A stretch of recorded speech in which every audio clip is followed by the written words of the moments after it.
Here are a few tips and tricks on how to do a Macan hood.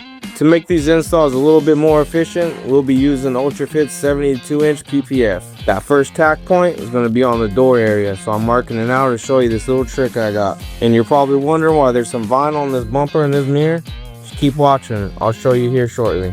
Now let's move this film on over to the table. I'll be flipping it liner side up using the film slitter to cut these corners away. Keep watching, I'm about to show you some magic. And for prepping, I like to spray the air, just a habit of mine, just to keep a lot of the debris down. I'm spraying the hood also with my slip to remove any contaminants that are on the surface of the hood before we install. Now this will be my setup I have for this. I got my Instant Gel in the bottom tank and the cold DI water it's in the top tank. And when installing this hood, I like to use Instant Gel on big hoods like this. It'll always help you from getting any pre-tack marks. Now let's remove the liner from the film. Make sure it's just the center and you're still leaving the corners with the liner still on it. When I sprayed gel onto the hood, you're also going to be spraying Instant Gel onto the film as well. A lot of it. Now let's transfer the film. But make sure on a bigger hood like this, you always have a helping hand. Luckily I have Apollo with me, he's going to help me transfer the film to the car. And on these pieces closer to the A-pillar, you're always going to have to relieve cut here. So make sure you do a round cut, no straight cuts. Sort of like a J. Let this magic begin. I will be wiping this door dry so you can do this dry tack technique. Release that liner first though, so that's the only way it's going to tack dry. A dry tack will give you a hard tack. This ain't gonna pop on you. You really don't even need a squeegee, just use your hand. And we will be doing the same to the other side as well.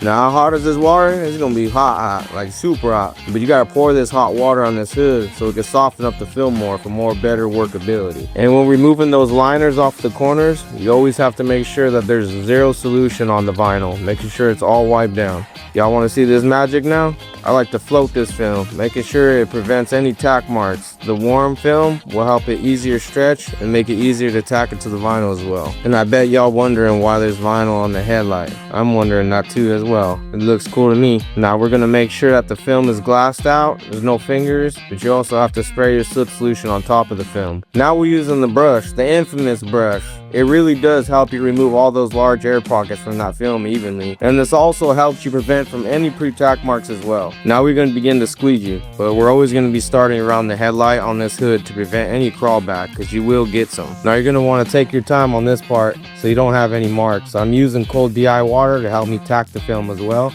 I will leave the film tacked to the door though longer so it doesn't snap back on you. And since I am working alone, I like to start from one side and work your gel to the other side of the car. And again, take your time working that back side of the hood by the door because you will get marks. I really hope this video is going to help some of you guys out. I'm Anthony Magani and you can follow me on Instagram at PPF Tony for more tips, tricks, and my advanced techniques.